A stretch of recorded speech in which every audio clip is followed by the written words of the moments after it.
यह बाड़ी हम श्री गुरु ग्रंथ साहिब नामक ग्रंथ से बोल रहे हैं। कहा जाता है कि यह बाड़ी सिर्फ सुन लेने से ही हर कष्ट दूर हो जाते हैं। यह पेज नंबर 33 से हम शुरू करते हैं। हे करतार, तुम शाश्वत हो, महान हो, कृपालु हो, पवित्र हस्ती वाले हो और सर्वरक्षक हो। मैंने तुम्हारे सामने एक प्रार्थना की है, उसे ध्यानपूर्वक सुनो। हे मन, तू सत्य मान कि यह सृष्टि नश्वर है। तू कुछ भी नहीं समझता कि मौत के फरिश्ते इजराइल मेरे सिर के केस पकड़े हुए हैं। पत्नी, पुत्र, पिता, भाई आदि में इनमें से कोई भी सहायक नहीं है। जब अंत में मैं गिरा अर्थात मृत्यु को प्राप्त हुआ, जब मेरी मृत देह को दफन करते वक्त नमाज पढ़ी जाने लगी, तब कोई भी मुझे यहाँ रख बचा नहीं सकता। मैं रात दिन लोभग्रस्त होकर फिरता रहा। मैं अशुभ संकल्पों में रमण करता रहा और मैंने कोई शुभ कर्म नहीं किया।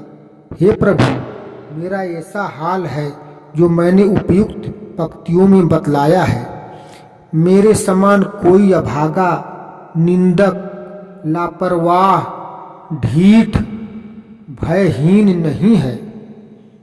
दास नानक का कथन है कि यह तुम्हारा दास है, तुम्हारे सेवकों की चरण भूमि का इच्छुक है। तुम्हारा भय सम्मान मेरे लिए भांग नशा है। मेरा मन इसे संभालने के लिए थैली है। मैं नशा करने वाला और विरक्त हो गया हूँ। मेरे दोनों हाथ तुम्हारे द्वार से कुछ मांगने के लिए प्याले हैं। मेरी आत्मा को तुम्हारे दर्शनों की भूख है। इसलिए मैं तुम्हारे द्वार पर सदा तुम्हारे दर्शनों की मांग करता हूँ। हे प्रभु, मैं तुम्हारे द्वार का भिखारी हूँ। मैं तुम्हारे दर्शनों की कामना करता हूँ, इसलिए मुझे अपने दर्शनों का दान दो।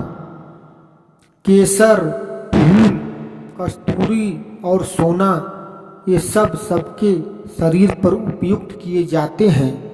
चंदन सबको सुगंध देता है। ऐसा ही स्वभाव तुम्हारे भक्तों का है। जैसे रेशम और घी के बर्तन के बारे में कोई नहीं पूछता कि ये किनके द्वारा स्पर्श से भ्रष्ट किए जा चुके हैं, वैसे ही तुम्हारा भक्त भी होता है, चाहे वह किसी भी जाति में जन्मा हो। नानक की प्रार्थना है कि हे प्रभु, जो मनुष्य तुम्हारे नाम में लीन रहते हैं, लग्न लगाए रखते हैं, उनके द्वार पर दर्शनों की मैं भिक्षा मांगता हूँ। अब आगे की बाड़ी 35 नंबर पेज में सुनिए और अगले एपिसोड में। यदि आप इस चैनल को सब्सक्राइब नहीं किए हैं तो सब्सक्राइब कर लीजिए और बेल दबा दीजिए।